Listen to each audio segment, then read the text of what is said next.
afternoon. Thank you to ISIS for all of your incredible work, for always pressing us and holding us accountable as your elected officials, to the faith community that really has been the leaders here in San Antonio in making sure that everybody in this country, not just in our city, sees these folks as refugees, sees them for what they are, people fleeing violence, and most of all, sees them as human beings, not as criminals, not as people to be dehumanized. And that's an important thing to say. You know, since this, you remember, well, let me start by saying this. At this time in the history of the world, there are more refugees than ever before.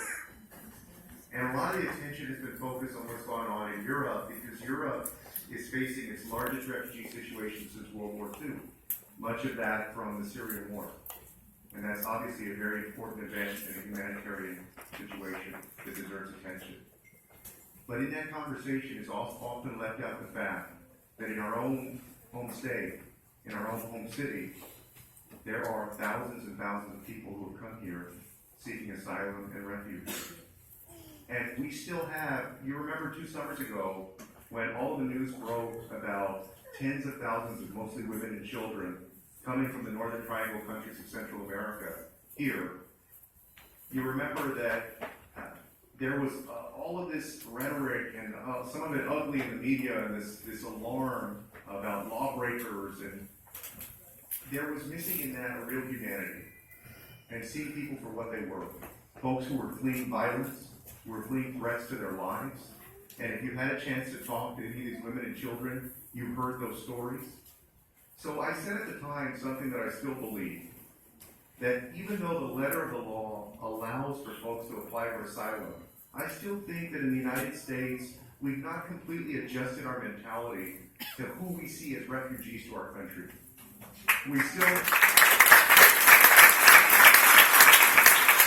and I don't mean you necessarily, but all of us together as Americans, I think when we think of refugees, we still have in our minds people fleeing Vietnam in the 1970s, or Fidel Castro from Cuba, or some other communist leader, because we fought communism for so long.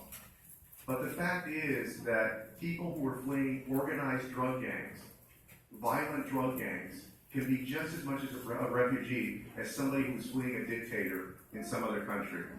And it's time that we recognize that. And so, since this started, I tried to think of how we can improve this system. So, for example, let me give you a few practical things that I thought about and that I pressed for. 2 summers ago, when this first happened, there was a real problem for the government accepting donations, right? In other words, people wanted to offer up housing for the refugees. They wanted to offer up donations of food, of furniture, because if you went to these holding facilities, you saw people were literally sleeping on the floor.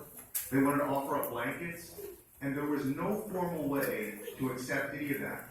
So what happened is that rather than seeing it as a Red Cross type situation, a situation that demanded humanity and compassion, it was dehumanized, I think, to a great extent, and seen more as a national security threat. And it was treated that way. I think it would have been seen a lot differently if Americans, in all their generosity, and people were willing to give, just as everybody in San Antonio has stepped forward in the last few weeks, but the U.S. government was not properly able to accept that generosity. So we've been pushing to change that. I think another travesty in all of this is that even though you have a lot of women and children who've never dealt with the legal system before, many of them have no legal representation at all.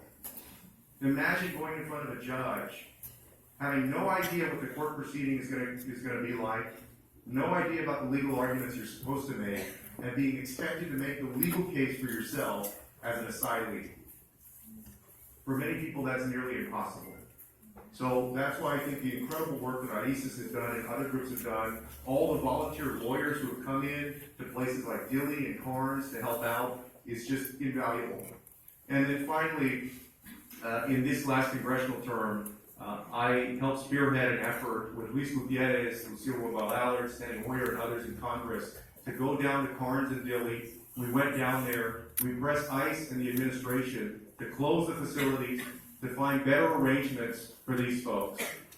And so we'll continue pressing for that. We'll continue to make sure, to at least press, that these people be treated like human beings with respect.